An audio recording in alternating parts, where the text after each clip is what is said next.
सौदी अचम्मको देश, मरुभूमिले भरेको देश। तर म जुन ठाउँमा आएको छु नि, त्यो ठाउँमा यस्तो लाग्दैन कि म सौदी आएको छु, जस्तो लाग्छ कि म सिन्धुलीको कुनै ठाउँमा आएर बसेको छु। प्राय जसो हामी गाउँबाट काठमाडौँ जाँदा, सिन्धुली बाटो भएर जाँदाखेरि एउटा गलन्जोर भन्ने ठाउँ छ, त्यहाँ सुन्तला चाहिँ साह्रै मिठो, नेपालकै उत्कृष्ट सुन्तला मध्येमा पर्छ होला। आज सौदीको यस्तै एउटा ठाउँमा आएको छु जुन चाहिँ सुन्तलाको सिटी भनेर चिनिन्छ। र म तपाईँलाई मेरो पछाडि हेर्न सक्नुहुन्छ, सबै सुन्तलाहरू छन् र A1 क्वालिटीका सुन्तलाहरू छन्। लास्टै मिठो, रसिलो, र यहाँ जे पनि फल्ने।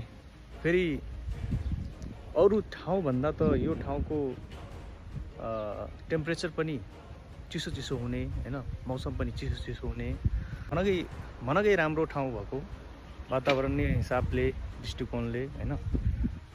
जे पनि यहाँको माटो पनि उर्वरा शक्ति भएको माटो हैन, माटै हो क्या। फेरि अब यहाँ चाहिँ मरुभूमि जस्तो छैन, माटोवाला ठाउँ हो यो। जे पनि एकदम राम्ररी फलेको छ हैन। यो खास भनेको फार्म एरिया। खजुरहरूको बोटहरू पनि देख्न सक्नुहुन्छ र यहाँ सुन्तला झुन्डिएको पनि देख्न सक्नुहुन्छ।